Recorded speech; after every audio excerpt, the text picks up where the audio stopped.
Monsieur le ministre, on a plus de 3200 entrées là, à 4h30, là, juste avant que je redescende. Il y a plus de 2000 rendez-vous qui ont été faits. Il y a 21 000 tweetés sur Internet à propos de ces assises.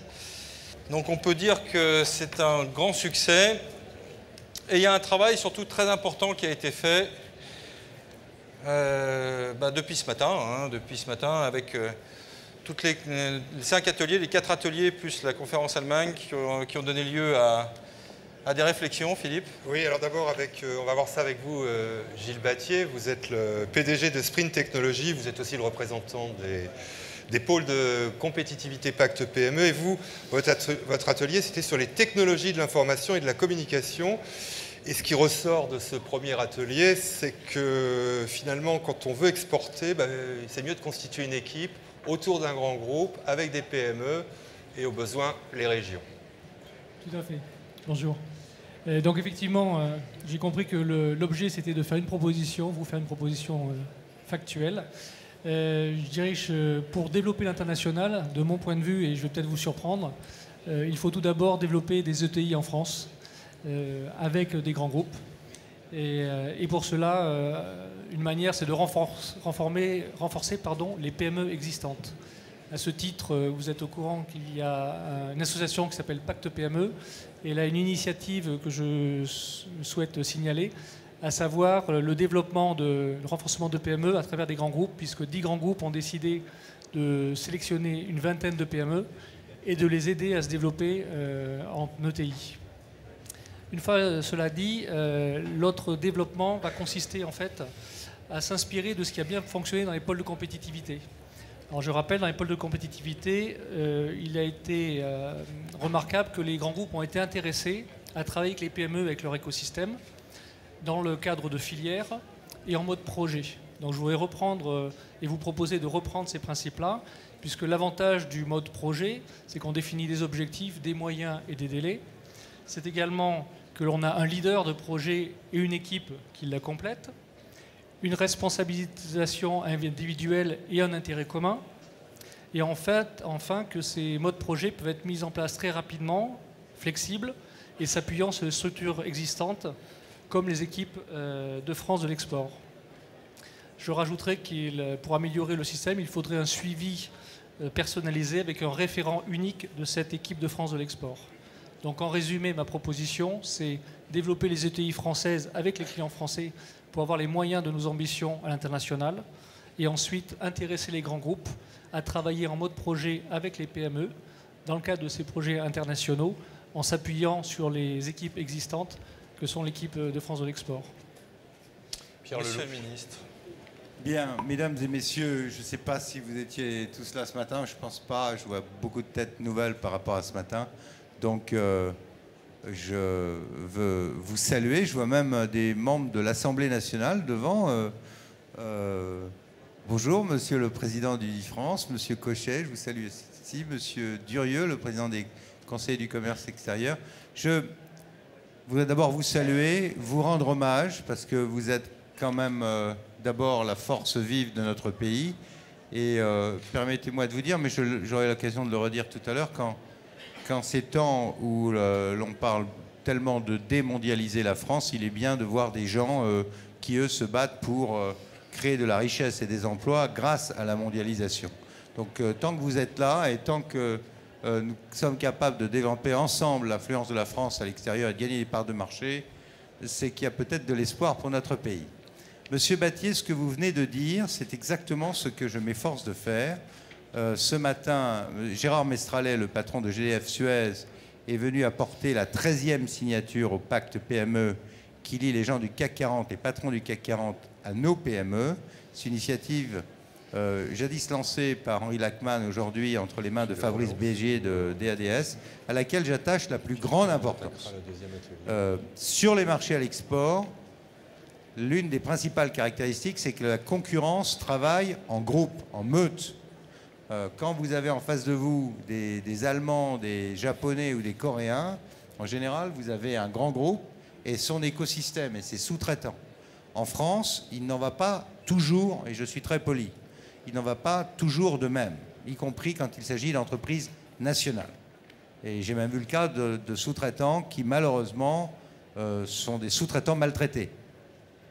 Ce que je souhaite, c'est que les sous-traitants soient traités comme des co-traitants et de vrais partenaires. Et que le réflexe, c'est dans la politique d'achat, dans la politique de signature des contrats, que l'on ait en permanence en tête l'écosystème, l'emploi en France, bref, quelque chose qui a l'air un peu suranné, qu'on appelle le patriotisme économique que tous nos concurrents pratiquent. Parce que fondamentalement, il s'agit de créer de la richesse en France par l'exportation, d'aller chercher la croissance, notamment chez les émergents. Donc oui, nous faisons cela, et il est très important, et ce matin, je crois que vous auriez eu plaisir à entendre Gérard Mestrallet expliquer en détail ce qu'il fait en termes de politique industrielle par son groupe en région. Donc ça, c'est quelque chose de très important sur lequel je reviendrai tout à l'heure dans mes propos de conclusion. Sur le sujet UTI, c'est naturellement très important. L'un des handicaps, vous le savez bien, de notre politique à l'export, c'est que nos entreprises sont souvent trop petites en taille par rapport aux entreprises allemandes. Cela étant, elles sont plus petites en nombre, puisqu'on en a 4 fois moins que les Allemands, mais surtout en taille. Ce que font les Italiens pour remédier à ça, les Italiens ont 200 000 entreprises à l'export, c'est-à-dire le double de la France. Souvent, elles sont aussi petites qu'en France. Mais les Italiens, par tradition, parce que pendant des siècles, ils ont fonctionné avec des villes marchandes, travaillent en filière. Et votre deuxième idée, Monsieur Battier, est exactement la bonne. C'est de faire en sorte de rassembler ces entreprises, quand elles sont petites, pour avoir une masse critique à l'export dans différents métiers. Là aussi, c'est ce que nous efforçons de faire de façon très, j'allais dire systématique. Je le dirai à nouveau dans mes propos de conclusion. Je vais essayer d'éviter de me répéter, mais je vais vous donner un exemple précis. Demain, je partirai en Libye avec une centaine d'entreprises. Depuis, nous avons très soigneusement préparé cette visite, de sorte que nous puissions proposer aux autorités libyennes, qui nous ont donné leurs priorités, une offre française organisée filière par filière, avec des leaders de projets, en général un grand groupe, entouré et porte-parole de toutes les entreprises d'une même filière. Et dans les domaines souhaités par les autorités libyennes, qui vont de la santé à la sécurité, en passant par les infrastructures, le pétrole et le gaz, on aura l'ensemble de l'offre française qui va du grand groupe aux PME. Donc l'organisation en filière, le rassemblement des entreprises, le rôle des grands groupes pour aider à la constitution d'ETI, le portage de ces PME à l'export, tout ça concourra demain au succès de nos couleurs à l'export. C'est tout ça l'exportation. Ça n'est pas, il n'y a pas de miracle. Et je crois qu'il faut, là aussi c'est un travail de pédagogie. Pendant très longtemps, les Français étaient convaincus que l'export égale les grands contrats. Le président de la République prenait son avion, mettait 20 patrons du CAC 40 et revenait avec une liste de grands contrats et on disait fièrement, voilà, X milliards d'euros. La réalité des choses, c'est plus celle-là. D'abord parce que les grands contrats se sont singulièrement asséchés, ne serait-ce que parce que nos clients d'hier sont devenus nos compétiteurs d'aujourd'hui. Quand de certains nombres de domaines comme l'armement, nous sommes 20 ans après la fin de la guerre froide et on ne vend plus des escadrons d'avions ou des centaines de tanks. Le nucléaire, je ne vous fais pas un dessin, on ne va pas vendre des centrales nucléaires partout dans le monde aussi simplement que ça. On va en vendre, mais c'est un travail de longue haleine. Donc la solution au déficit commercial de la France ne passe pas nécessairement par les grands contrats. C'est important, nous y travaillons. Je peux vous dire que la semaine dernière, avec le président, nous étions au Maroc pour inaugurer le premier TGV du monde arabe. C'est important. Mais ce qui va faire que la France regagnera des parts de marché, c'est d'être présent sur des produits de grande consommation, innovants, là où nous allons avoir des clients. Ça va du vin aux produits de luxe, en passant par plein d'autres choses, du mobilier, du software, etc. Et ceux qui veulent fermer la porte aux Chinois devraient s'interroger sur le point de savoir. Dans ma circonscription, dans le 9e arrondissement de Paris, j'ai les Galeries Lafayette. 50% des Galeries Lafayette, du chiffre d'affaires des grands magasins à Paris aujourd'hui, c'est la clientèle chinoise. Voilà. Et moi, je veux plein de Chinois à Paris pour acheter des produits français. Voilà. Donc oui, je veux que les frontières soient ouvertes et non protectionnisme. Je veux qu'on soit capable de vendre beaucoup plus efficacement Et nous sommes en train de nous donner les moyens de le faire. Et vos idées, Monsieur Battier, c'est exactement comme ça qu'il faut faire. Mais nous essayons de le faire et je vous invite d'ailleurs à venir avec nous sur le terrain, voir ce que ça donne et ça commence à donner des résultats. Alors, deuxième idée, cette fois, elle va être développée par Eric Molleux. Vous êtes fondateur de EM Technologies, vice-président de la Fédération des industries mécaniques. Alors vous, ce qui vous inquiète finalement, c'est le partage de la valeur entre les grands groupes et les PME, surtout le transfert des risques par les grands groupes vers les PME.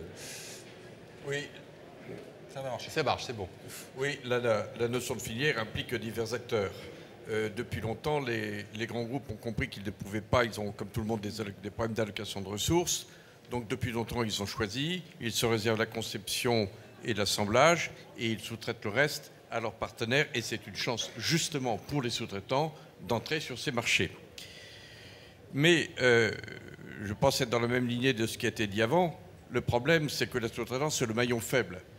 Ce sont les petites entreprises, nous l'avons dit, trop petites en taille, trop petites en nombre.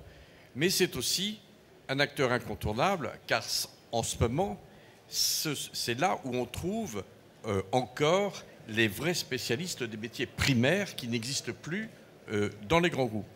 Il faut donc surveiller cette sous-traitance et on peut dire que comme il n'y a pas de grand pays sans industrie, il n'y a pas de grand pays non plus, de grandes économies sans sous-traitance. Nos entreprises, elles sont patrimoniales, elles ont une vision généralement de long terme parce que les familles veulent conserver leur patrimoine et le transmettre, alors que souvent, les acteurs, nos donneurs d'ordre, sont plutôt un peu trop court-termistes, avec une vision un peu trop financière, si je puis dire. C'est donc très diplomate, Monsieur le Président, très diplomate.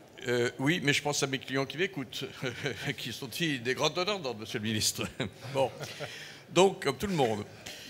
Et ce que je veux dire aujourd'hui, c'est que nous avons besoin de garder le management de nos entreprises, mais nous avons besoin de renforcer leurs fonds propres. On ne va pas à l'étranger tout seul, à fleur au fusil, même si on ne vend plus de fusil.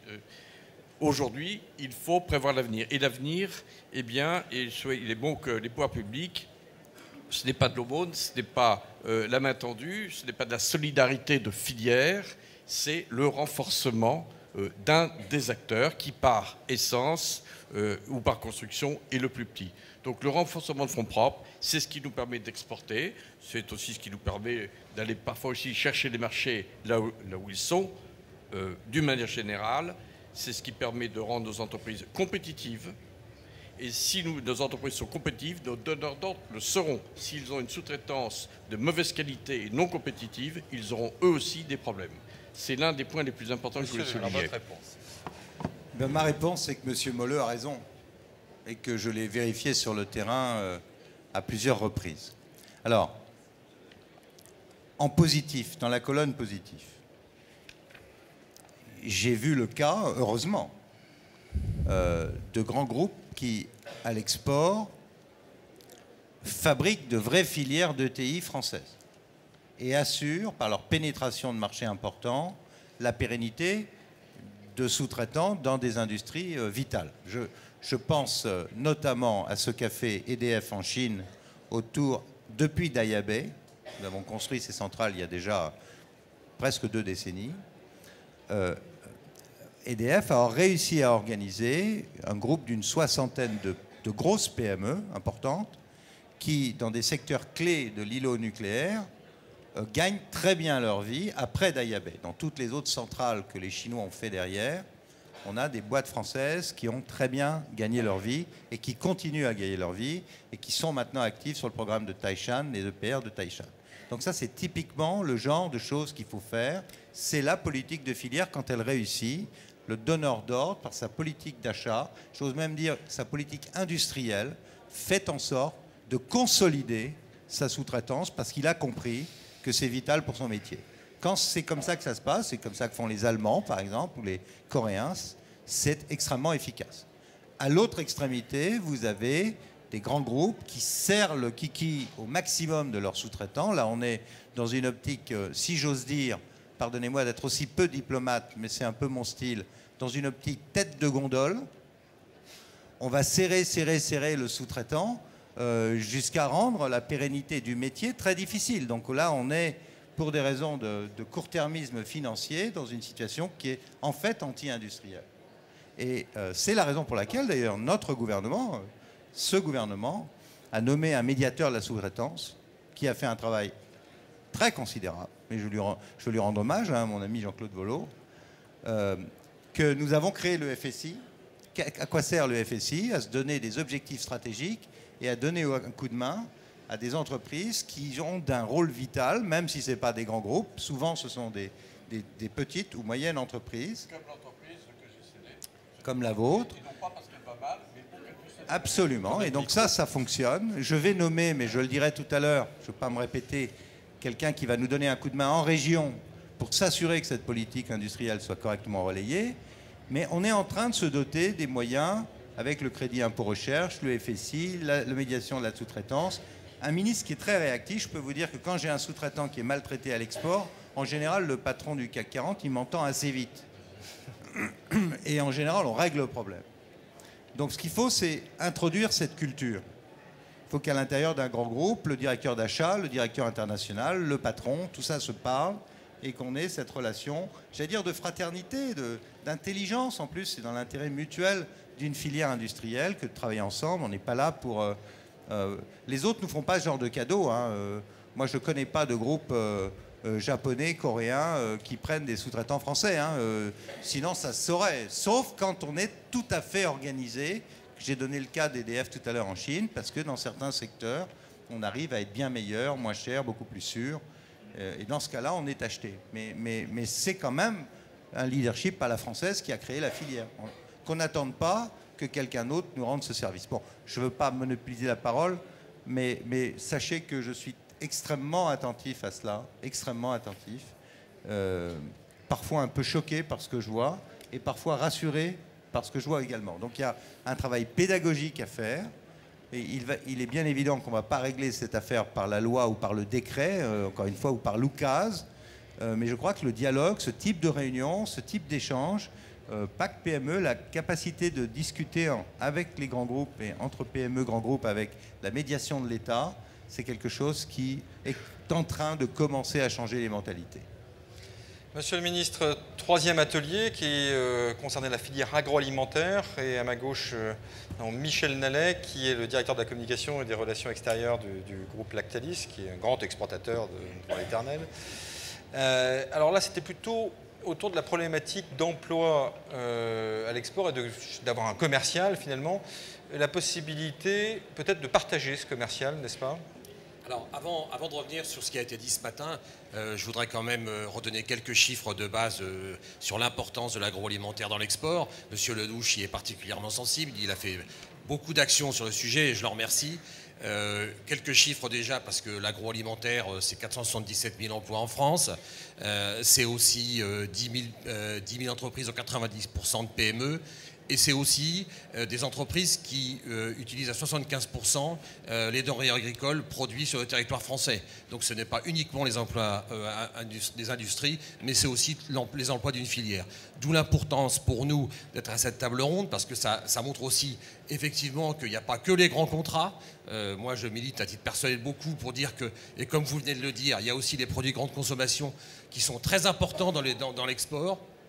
Ce sont des opérations qui unitairement ont un chiffre d'affaires bien moindre que beaucoup de grands contrats, mais qui, mis bout à bout, permettent, comme dans le secteur agroalimentaire, d'avoir un secteur qui est excédentaire. Il n'y en a pas tant que ça, et ça mérite d'être souligné. Alors ça, c'est le premier point. La situation, par contre, est quand même assez fragile. Le leadership de la France au niveau de l'exportation des produits agroalimentaires a été perdu, comme vous le savez, et c'est multifactoriel, mais en partie parce qu'au niveau des entreprises agroalimentaires, 80% des PME ne sont jamais allées à l'étranger. Et même on cite un chiffre qui dit que pour les entreprises de plus de 20 salariés, 40% d'entre elles n'auraient jamais aussi exporté. Donc notre question, elle est bien la même que la vôtre, elle est d'essayer de trouver des moyens pour gonfler l'équipe des 100 000, des exportateurs, et de leur permettre de mettre le pied à l'étrier. Donc notre préoccupation à nous, c'est ce qui a été retransmis dans l'atelier, c'est de trouver des moyens pour permettre aux petites entreprises de pouvoir y aller. Alors on a eu un exemple très intéressant d'un chef d'entreprise qui est ici dans la salle, qui est dans le chocolat, et qui se posait la question de recruter un commercial export. chose que beaucoup de PME sont dans la même problématique. Il a eu la chance de rencontrer quelqu'un qui, dans un autre secteur des bonbons, avait un commercial export qui pouvait être mutualisé, appelons ça comme ça. Et donc, avec 3 entreprises, une du chocolat, une des nougats et une des bonbons, des produits sucrés, ont permis d'embaucher une commerciale export, bon, avec 3 contrats pour cette personne-là, mais qui a permis, sans aucun coût, de pouvoir y aller et de pouvoir développer une exportation soutenue et de développer des marchés. Cet exemple-là nous semble très important. Il faut qu'il soit reconnu, même si sur le plan juridique, il n'y a pas de GIE, il n'y a pas toutes ces choses-là. C'est vraiment 3 entreprises. C'est un groupement informel. Voilà, tout à fait, mais qui permet au moins, pour des petites entreprises, de développer des exports, puisque dans notre secteur d'activité, la valeur ajoutée va se trouver aussi à l'export. Hein, ça, on le sait également, on n'est pas les seuls à le dire. Donc ça, c'est un point majeur, et c'est vraiment la question des ressources et de comment intégrer plus de personnes dans les activités export, dans les entreprises, qui a été soulevée, avec une corrélation très nette entre nombre de personnes à export et chiffre d'affaires à l'export. Donc emplois commerciaux et groupements. Bien, écoutez, là vous êtes en train de me gratter un endroit qui me fait très très très mal. Même si vos chiffres dans l'agroalimentaire sont positifs, heureusement, et même très positifs. Nous avons le paradoxe français, il tient en 2 choses. Article 1, l'UNESCO vient de reconnaître, il y a moins d'1 an, que nous étions les meilleurs. On est formidable, on a la meilleure cuisine au monde, on a les meilleurs produits au monde. Article 1. Article 2, en 10 ans, nous sommes passés de 9% des parts de marché mondial dans l'agroalimentaire à 6%. Et l'Allemagne, qui est connue pour la qualité de sa gastronomie, est passée devant nous à 7%. Cherchez l'erreur. Ma conviction, c'est que notre agroalimentaire devrait pouvoir doubler très rapidement ses chiffres à l'export. Pourquoi? Parce qu'il y a une demande très forte. Quand vous regardez la classe moyenne chinoise, sans parler des Indiens, des Brésiliens, tas de gens qui aiment les produits français, la cuisine française, ça fait des centaines de millions de clients potentiels.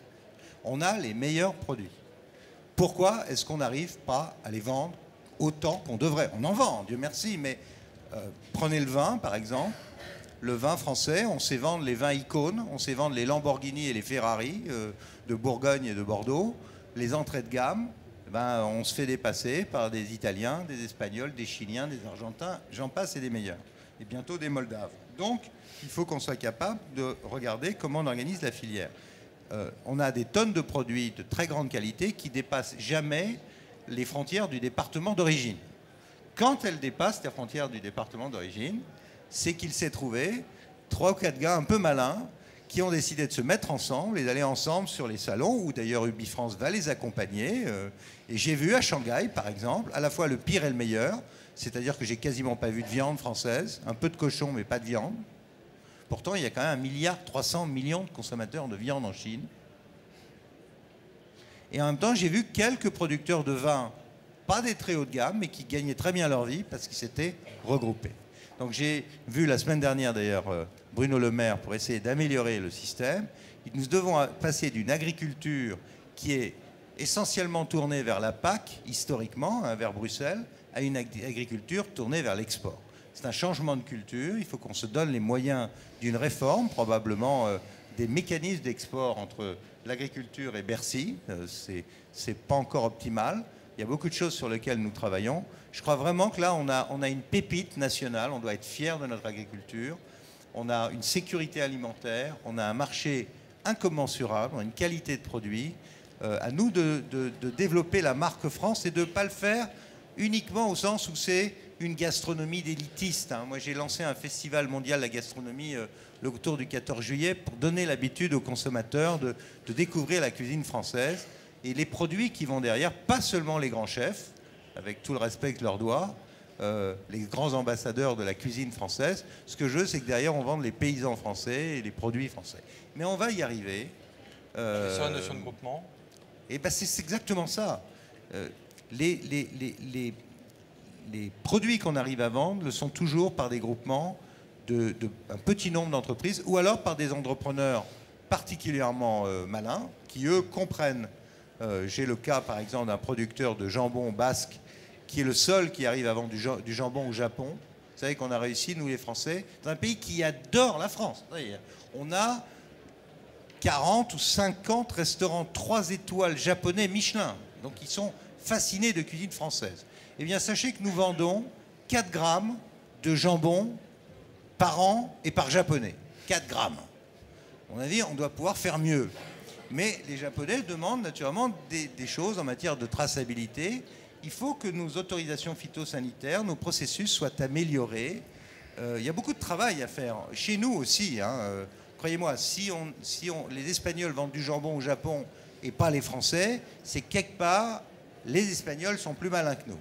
Donc, il faut que nous apprenions les techniques commerciales nécessaires. Michel Nallet, vous aviez aussi ressorti quand même de votre atelier, c'est que vous aviez besoin d'un interlocuteur unique pour partir à l'export et que vous aviez besoin, en fait, si vous vous regroupez, d'avoir un regroupement de l'autre côté, quoi. Oui, dans le cadre de ce regroupement, l'idée était que ce regroupement soit reconnu. Et c'est la demande, effectivement, pour qu'il y ait à la fois un regroupement au niveau de l'unicité de ce regroupement, et puis aussi au niveau des dossiers uniques, puisque de temps en temps, pour éviter que les exportateurs redonnent 10 fois les mêmes choses. Et là-dessus, je pense que c'est important de le redire. Je vais vous donner un scoop, mais bon, tant pis pour...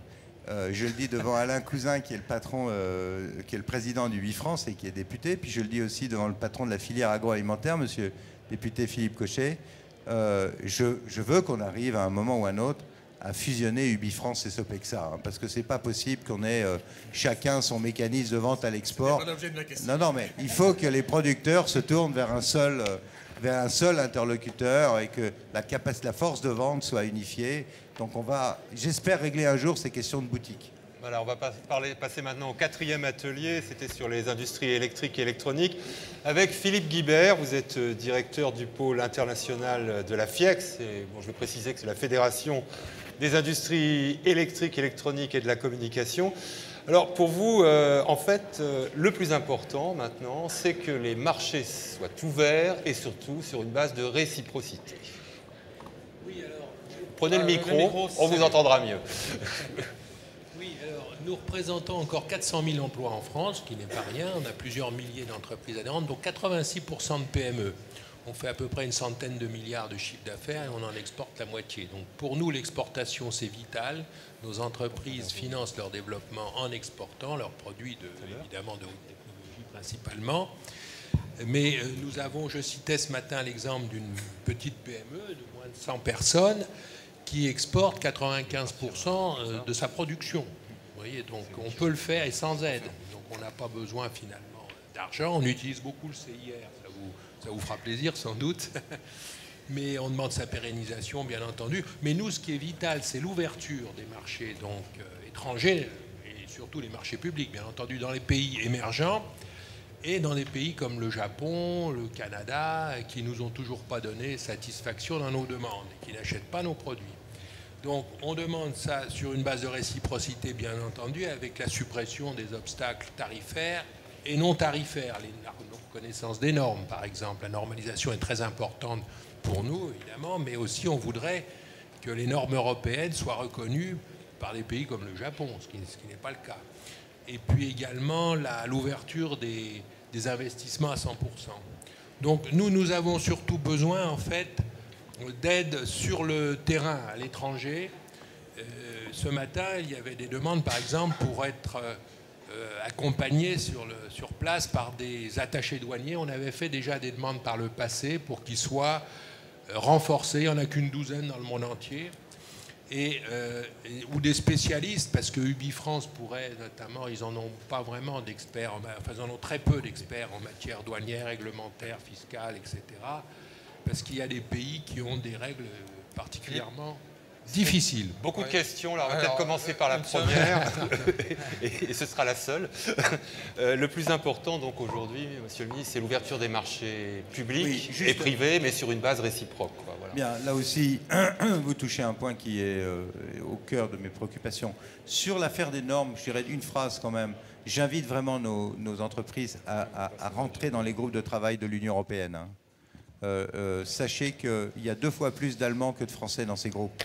Et ne vous étonnez pas ensuite si les normes ne sont pas françaises à l'arrivée. Hein.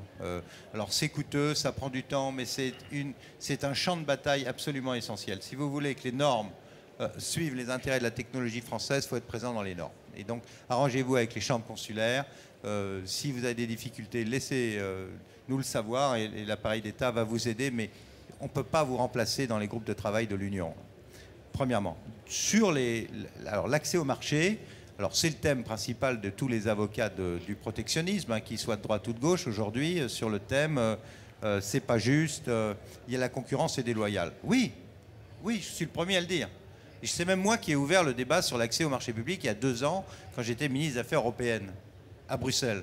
On a un accord OMC qui n'est pas appliqué par l'Europe. Pourquoi il n'est pas appliqué par l'Europe? Parce qu'autour de la table des 27, vous avez des gens qui pensent que l'appliquer, ce serait faire de la peine aux Chinois ou de la peine aux Japonais. Et donc qui ont bloqué jusqu'à présent l'adoption d'un texte. Moi, j'attendais le texte au mois de juin.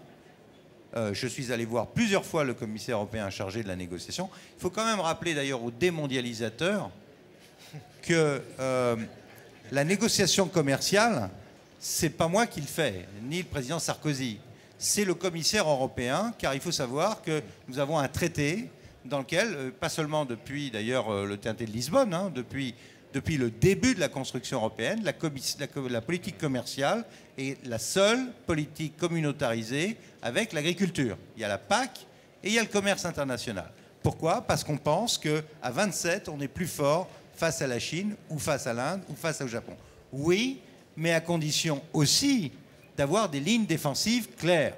Quand vous avez une entreprise chinoise qui peut construire une autoroute en Pologne avec l'argent du contribuable européen, il serait pas mal de pouvoir construire des autoroutes européennes en Chine. C'est pas de mal à veille, entre nous.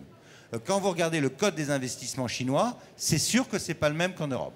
Sur tous ces points, il faut que l'Europe ait les moyens de dire, écoutez, là, les règles ne sont pas égales et nous demandons ça. Sinon, il n'y a pas d'accord.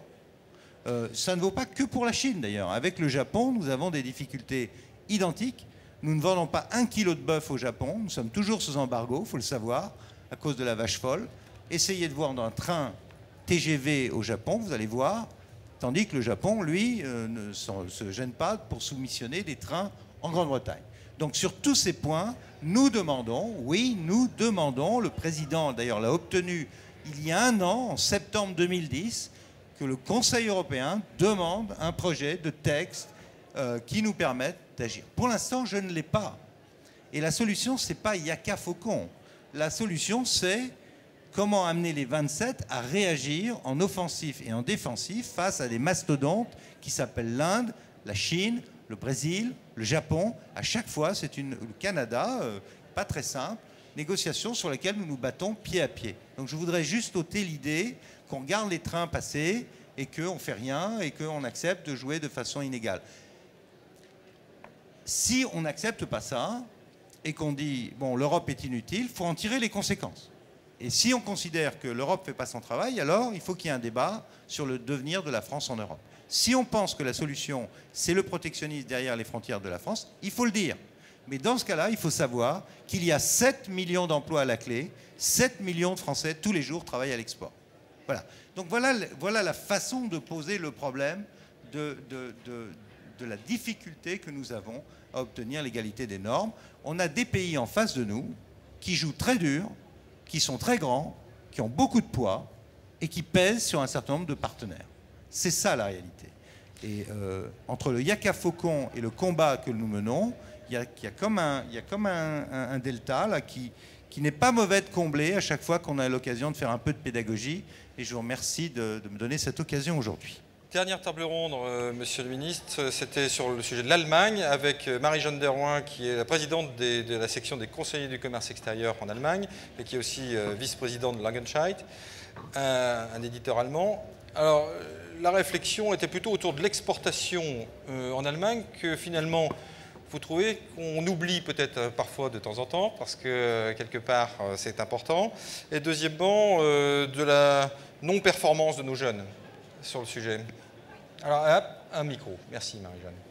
Oui, monsieur le ministre, même si nous allons chercher la croissance sur les pays émergents, c'est tout à fait nécessaire, je pense qu'il faut continuer à attirer l'attention sur l'Allemagne. L'Allemagne, c'est presque devenu banal, mais C'est un gros marché, c'est notre premier partenaire européen.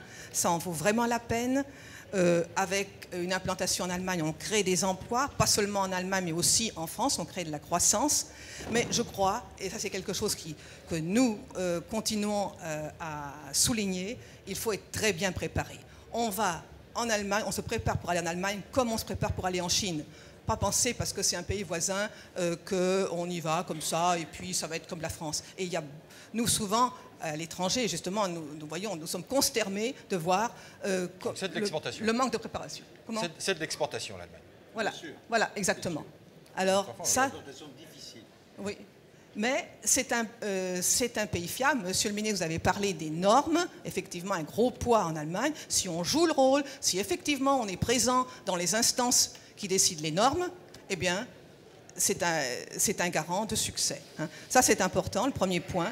Le deuxième point, je voulais aussi dire, je fais référence à une information qui a été reprise par le MOSI la semaine dernière, hein, qu'il va y avoir de nombreuses opportunités de reprise de sociétés allemandes par un mécanisme générationnel qui est plus aigu en Allemagne qu'en France. Hein. Il va y avoir plus de 100 000 entreprises familiales à reprendre en Allemagne. Les Chinois sont dans les starting blocks. Nous pourrions peut-être y penser, nous aussi. Enfin, concernant les jeunes et ce magnifique programme qu'est le programme de VIE, hein, je pense qu'il faut encore faire plus de publicité pour le pays comme l'Allemagne auprès des jeunes. L'Allemagne, c'est pas sexy, on parle mal allemand, ça c'est bien dommage justement parce que je crois que, et c'est ce que nous avons dit essentiellement cet après-midi, l'apprentissage de l'allemand en France, c'est une assurance contre le chômage pour les jeunes. Voilà.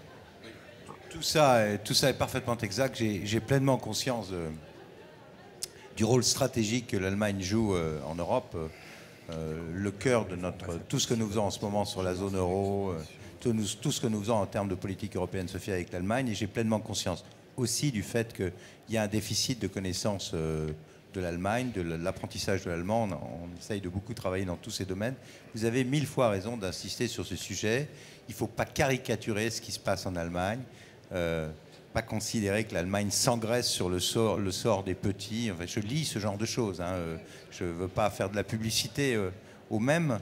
Je suis effrayé par les relents d'anti-germanisme que je lis ici ou là. L'Allemagne est notre principal partenaire, notre premier partenaire. C'est la clé de voûte avec nous de toute la construction européenne. Donc il faut être extrêmement attentif à ne pas faire n'importe quoi avec ce grand pays. C'est vrai que c'est difficile d'exporter en Allemagne. C'est pas qu'ils ne sont pas tendres. Là, je me bats, par exemple, pour que le foie gras soit présent à la foire de Hanovre, pour un tas de raisons plus ou moins avouables, prétendument écologiques. Il y a 35 000 emplois quand même dans cette filière en France. C'est pas anecdotique du tout. Il faut se battre. C'est un pays difficile, très exigeant. Beaucoup d'années de présence pour obtenir des contrats en Allemagne. Mais après, quand on y arrive, ben, ça fonctionne bien. Voir Airbus et plein d'autres choses. Voilà, donc je vous rejoins complètement. C'est une priorité pour nous. On arrive à la fin de cette table ronde. Merci pour vos propositions. J'espère que les réponses du ministre vous ont satisfait. Et on arrive à la conclusion de ces assises de l'exportation. Alors Pierre Lellouche, c'est à vous de dire ou plutôt les mots de la fin. Écoutez, je ne vais pas être très long. Parce je sais que vous êtes pressé. Oui, j'ai un peu rendez-vous chez le Premier ministre tout à l'heure. Mais il y a quand même plusieurs choses que j'aimerais vous dire. D'abord, dans la mission qui est la mienne, en dehors de la négociation des grands contrats et de l'aspect norme internationale qui est OMC, Union européenne, etc., tout l'essentiel de l'effort que j'ai consacré depuis 10 mois que je suis à ce poste, c'est vraiment en direction des PME. Je ne le dis pas parce que ici c'est les PME, mais parce que c'est là qu'est notre principal handicap et c'est là qu'est la richesse de l'emploi en France. Si on va créer des emplois en France, on va le créer dans les PME. Voilà. Donc il faut qu'on soit capable de redensifier, de réindustrialiser notre pays. On a perdu 2 millions d'emplois industriels ces 20 dernières années. Il faut qu'on soit capable de rebâtir un tissu industriel en France. Et l'export, paradoxalement, est la source de croissance pour nos industries. Et d'ailleurs, vous l'avez signalé tout à l'heure. Donc, je voudrais vous dire aujourd'hui, à grands traits, au moins 4 choses. D'abord, les propositions nouvelles que nous faisons sur les instruments financiers du soutien à l'export. dont les PME et les ETI ont particulièrement besoin pour aller à la conquête de nouveaux marchés. Deuxième sujet, l'optimisation et l'adaptation de notre dispositif en région, qui m'a... M. Hochstetter le sait bien, c'est là aussi l'un des cœurs de mon action depuis 10 mois, comment faire en sorte d'améliorer la proximité, l'identification, la croissance d'entreprises en région. Troisièmement, la structuration en filière. Quatrièmement, et le portage des grands groupes. Et quatrièmement, le travail pédagogique que nous devons faire auprès des Français pour qu'ils comprennent que le déficit commercial est au moins aussi grave, peut-être plus d'ailleurs, que le déficit budgétaire du pays. Et que c'est en tout cas l'autre facette. C'est le solde entre ce dont nous avons besoin, ce que nous achetons, et ce que nous sommes capables de produire et d'exporter. Donc un mot rapide sur chacun de ces points. Sur le côté financier. Sur l'aspect financier. 4 évolutions suivantes sont lancées et j'ai fait attention à ce que ce soit fait sans coût supplémentaire pour l'État. D'abord, l'assurance prospection, qui est plébiscitée par vos PME et TPE pour vous aider dans vos premières démarches à l'export, sera simplifiée pour les plus petites entreprises et également ouverte désormais aux groupements d'entreprises, ce dont nous parlions tout à l'heure. Deuxièmement, les frais de garantie par la COFAS d'un contrat export seront réduits de 25% pour les PME. Cette réduction significative sera compensée par une augmentation indolore des frais pour les grands groupes. Là, on est typiquement dans un jeu de coopération, de vases communicants au sein même de notre économie. Troisièmement, une garantie des transactions au comptant est créée pour répondre aux besoins croissants de financement des opérations export par crédit documentaire. Quatrièmement, le FASEP garantie d'OSEO est modernisé pour aider les PME à créer des filiales à l'export qui ne constituent pas des délocalisations, mais un moyen de vendre des produits français sur un marché étranger. C'est un obstacle juridique un peu imbécile, mais qui nous gênait et qui va donc permettre un FASEP beaucoup plus efficace pour nos PME. J'ajoute que l'effort doit être partagé avec les banques privées et j'ai obtenu l'accord de principe de 4 grandes banques françaises pour qu'elles s'engagent à maintenir ou à accroître leur financement accordé aux PME françaises à l'export. Cet engagement sera matérialisé par une charte signée avant la fin de l'année. J'ai voulu par ces mesures que les outils mis à votre disposition par les opérateurs collent au plus près de vos besoins. Nos PME ont besoin d'exporter et donc nous sommes en train d'essayer d'aligner les moyens nécessaires. J'ajoute que je nommerai, et c'est le deuxième point, vous savez qu'en région, j'ai fait toute une série de choses ces derniers mois, la création de guichets uniques, la signature d'une charte nationale export qu'on décline région par région avec des objectifs chiffrés. J'ai vu les présidents de région, j'ai vu les présidents de chambres consulaires régionales.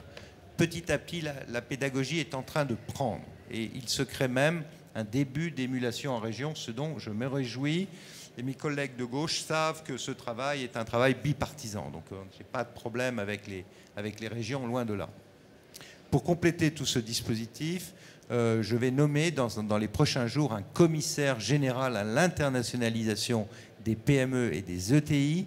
Son rôle sera de faciliter les discussions entre les partenaires de la charte, région par région, et d'aider à la mise en place des guichets uniques régionaux à l'export. Donc j'ai besoin d'un relais qui va faire le travail au niveau des présidents de région et des présidents de chambres consulaires. Toujours dans l'optimisation des moyens et de la force de frappe commerciale, je vous annonce, alors là, à l'autre bout de la chaîne, s'agissant du Bifrance, qu'à compter de janvier 2012, 3 missions économiques nouvelles du Bifrance seront ouvertes en Côte d'Ivoire, au Kenya et en Libye. En Côte d'Ivoire, je souhaite que la mission économique UbiFrance signe dans la foulée de son ouverture une convention avec la Chambre de commerce et d'industrie, qui est un acteur déjà bien implanté et reconnu localement. J'ajoute que sur plusieurs autres pays, nous allons faire des délégations de services publics, ce qui montre que nous faisons confiance aux chambres consulaires et au réseau de chambres à l'étranger, Et nous allons, comme nous n'allons pas implanter Ubi France partout dans le monde, on a focalisé Ubi sur une soixantaine de pays. Sur le reste, nous allons compter sur les chambres consulaires pour être le relais de nos PME. Et donc c'est une grosse responsabilité, il va y avoir une vraie délégation de service public, et nous allons leur demander des engagements précis, comme je l'ai fait pour Ubi France, et des résultats. Faut que vous sachiez qu'avec Christophe Lecourtier, qui est en face de moi, nous avons un contrat d'objectif qui est radicalement nouveau, qui n'est pas seulement un quantitatif en nombre d'entreprises, et Ubi France accompagne quelque chose comme 20 000 PME par an à l'étranger et organise 800 salons. J'ai demandé à Ubi, avec le concours aussi de M. Cousin, que nous ayons au moins 30% de résultats, c'est-à-dire de business effectivement signé sur les entreprises accompagnées à l'étranger. Alors, sur le point soulevé tout à l'heure par M. Battier, qui est mon troisième point, c'est-à-dire l'organisation de filières. Ça, c'est vraiment quelque chose de vital, je l'ai dit tout à l'heure. Plusieurs choses. D'abord, nous allons lancer une filière en matière d'énergie solaire. Parce que nous avons beaucoup fait en termes d'énergie renouvelable. On a fait le Grenelle, on a pris des objectifs européens, on a pris des objectifs nationaux. Mais enfin, il serait peut-être temps de commencer à structurer des filières industrielles et de ne pas acheter que des produits étrangers ou chinois, par exemple. Donc, le moment est venu de doper la filière française dans un certain nombre de domaines dans le renouvelable. Et donc, nous allons lancer un certain nombre de choses précises, notamment un appel à projet financé par le ministère de l'économie, des finances et de l'industrie, dédié à la filière française de l'énergie solaire dans les pays émergents. Il s'agit d'une enveloppe de 5 millions d'euros du Fonds d'études et d'aide au secteur privé, le FASEP, pour préparer ces projets d'études, et de 100 millions d'euros de la réserve pays émergents pour les projets proprement dits. Donc là, on a un pont, un début de politique industrielle à l'export sur le solaire. Deuxième filière que je suis en train de construire, en liaison cette fois avec le gouvernement qatari, c'est une filière export pour le sport. Je le disais ce matin, la Coupe du Monde de foot au Qatar en 2022, c'est absolument stratégique pour ce pays. C'est conçu comme un business, c'est conçu comme un outil de développement à l'international, un outil de rayonnement politique, mais aussi un outil de développement tout court pour le pays. La somme qui est mise de côté par les Qataris pour l'infrastructure de ces manifestations sportives, c'est 100 milliards de dollars.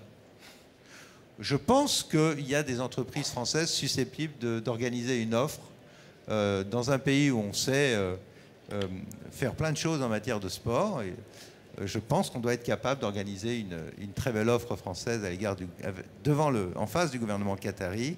Et donc, nous y travaillons. De la même façon, on a mis en place une filière dans un domaine qui va vous paraître peut-être un peu exotique, mais qui n'est pas neutre sur le plan financier. C'est tout ce qui touche aux missions de maintien de la paix, aux missions humanitaires. On a créé quelque chose qui s'appelle GlobalX, qui regroupe l'ensemble des entreprises capables d'assurer la logistique, le transport, les missions d'accompagnement civilo-militaire dans les crises. Et ça, c'est aussi un business extrêmement important. Pour avoir été le représentant spécial de la France en Afghanistan et au Pakistan, je peux vous dire que parfois j'étais un peu surpris de voir des pays neutres comme la Suisse, par exemple, s'occuper du catering pour des centaines de milliers de soldats. Bon, donc voilà, ça a l'air un peu peut-être peu romantique ce que je dis, mais les opérations de l'ONU, c'est beaucoup d'argent. Ce sont des milliards d'euros qui sont en général financés par le contribuable, autant qu'elles fassent travailler des entreprises françaises. Voilà. Bon, je ne veux pas rentrer dans le détail faute de temps, mais nous travaillons par exemple sur ces filières. Je vous ai parlé tout à l'heure de la Libye, et nous sommes en train de plus en plus, à chaque fois qu'il y a un client important, un pays client important, un pays cible important, d'essayer de structurer l'offre autour de grands groupes, PME, ETI, secteur par secteur, parce que c'est là qu'est l'avenir. Il faut que nous apprenions à le faire de façon systématique. Je termine par la pédagogie. Bon, on a beaucoup de chance puisque grâce à certains, la mondialisation et la démondialisation vont être au cœur de la campagne présidentielle, je m'en réjouis. Comme citoyen, je m'en réjouis. L'avenir de notre pays, c'est en effet d'être capable de regagner sa souveraineté grâce à notre présence à l'international. Aujourd'hui, le gaullisme, la souveraineté ne se joue plus en termes de contrôle du territoire ou du nombre de missiles nucléaires, mais de part de PNB en dette, en excédent ou en déficit. Ou bien vous êtes en excédent, ou bien vous n'êtes pas en excédent. Si vous n'êtes pas en excédent, vous êtes entre les mains de vos créanciers. Si vous êtes entre les mains de vos créanciers, alors il ne faut pas se plaindre de voir des États notés par des agences de notation. Si vous voulez échapper à la démocratie Standard & Poor's, n'empruntez pas. Si vous voulez ne pas emprunter, alors il faut faire attention aux dépenses publiques et gagner des parts à l'export. Donc oui, la place de la France dans la mondialisation, c'est le cœur du sujet pour l'indépendance nationale. Je suis ravi que le sujet soit sur la table. J'ai qu'une hâte, c'est qu'on commence à en débattre vraiment. Parce que derrière tout cela, il y a bien sûr le problème de la compétitivité de la France, de sa fiscalité, de son droit social, de son temps de travail. Et derrière tout cela, il y a aussi toute la question de la politique européenne de la France. Donc vive le débat. Je n'attends qu'une chose, c'est d'en débattre, y compris avec le démondialisateur en chef, que j'invite à débattre de tous ces sujets, chiffres à l'appui. Chiffres à l'appui. Comme ça, on évitera de dire aux Français n'importe quoi sur ces sujets. Ce qui est en cause, c'est l'indépendance de notre pays. Nous allons prendre, nous, des mesures tout à fait précises. Je vais lancer un débat sur la mondialisation avant la fin de l'année. Un vrai débat avec des intellectuels, des économistes, et nous allons pouvoir discuter chiffres à l'appui des chances et des peurs françaises dans ce domaine. Mais il y a aussi toutes sortes de choses qu'il faut créer. Par exemple, je vais créer une médaille de l'export. Parce que là, il n'y a pas que le mérite national, il y a la médaille de l'export. Des gens qui ont passé leur vie à être de vrais industriels, qui créent des emplois, qui emploient des familles, qui font vivre des régions par leur capacité à l'export, ben ça mérite la reconnaissance. C'est un vrai mérite. Donc il y aura une médaille de l'export. Nous allons ouvrir un site internet qui va permettre à toutes nos entreprises, petites et moyennes, de trouver tous les moyens d'exporter le plus facilement possible. Et nous travaillons sur un site que j'ai un peu emprunté à nos amis italiens qui sont très forts en matière de vente, un site France qui va vendre des produits made in France. Après tout, pourquoi est-ce qu'on n'aurait pas un catalogue France ouvert à tous les acheteurs dans le monde entier? Donc nous travaillons sur ce genre de choses. Donc conférence de la mondialisation, site internet, et j'allais oublier quelque chose de très important et qui marche bien, on peut être fier, c'est les VIE. Nous allons faire un grand prix national VIE. Ça aussi, c'est un succès du Bifrance. Vous voyez que ce gouvernement travaille un peu, malgré tout.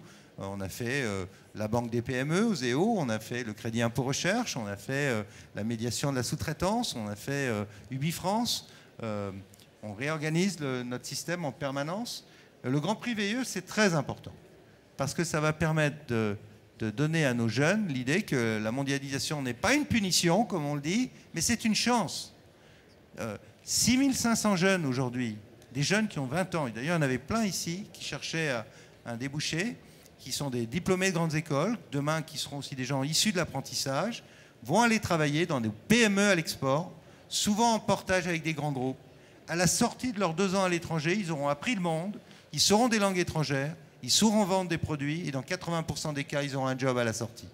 Eh bien, ce Grand Prix VIE, j'espère que nous allons le faire en national avant la fin de l'année. C'est très important pour l'emploi, pour la compétitivité de notre pays. Voilà pourquoi vous comprenez que, bon, là, on était 2-3 000 entreprises aujourd'hui. C'est un vrai succès. Je remercie tous ceux qui ont vraiment travaillé, beaucoup travaillé. Marc, toute son équipe, mon équipe, l'équipe du Bifrance et les autres. Tous ceux qui nous ont aidés, les chefs d'entreprise qui se sont déplacés.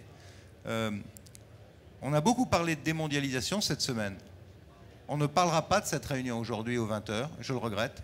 Mais cette réunion, aujourd'hui, méritait d'être aux 20h. Parce que vous tous, vous êtes la France qui gagne, vous êtes la France qui crée des emplois, vous êtes la France qu'il faut respecter. Voilà. Et moi, je suis là pour vous dire merci. On est avec vous et on va continuer à se battre avec vous. Merci. Merci, Monsieur le Ministre. Nous relayerons les débats dans notre magazine Classe Export. Et merci de vous être prêté à l'exercice avec ces chefs d'entreprise. et de votre écoute, puisque je pense qu'on peut dire ça aujourd'hui.